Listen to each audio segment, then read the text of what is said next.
สบายดีมื้อนี้อากาศดีฝนตกแดดเลยจะมาเว้าเกี่ยวกับพิธีการขึ้นเรือนใหม่ตึมคลิปหนึ่งถ้าว่ามีหลายคนถามมาว่าอาจารย์ที่ว่าพิธีขึ้นบ้านใหม่เนาะที่ว่าคำบูชาขั้นใดก่อนจะขึ้นบ้านใหม่นี้เฮามีพิธีขั้นตอนเว้าแนวใดแด่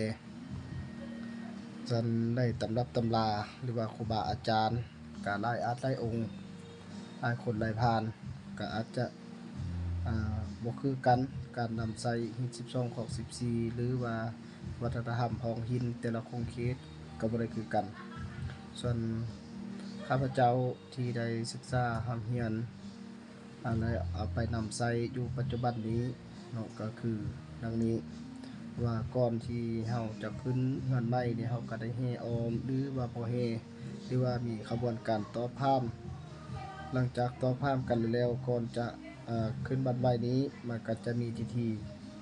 เนาะบูชาคันใดเพิ่นก็ได้เว้า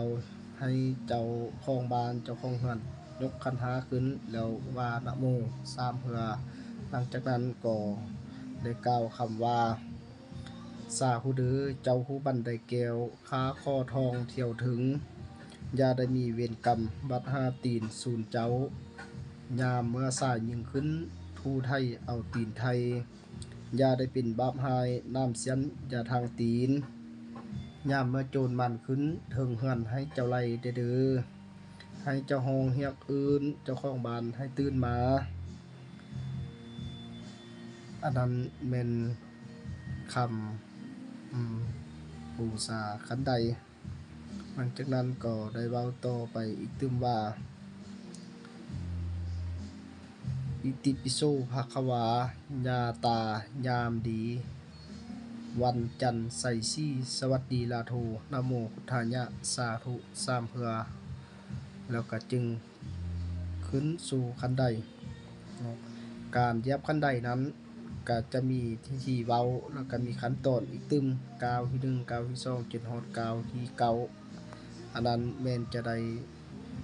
ลงอีกตึมคลิปหนึ่งให้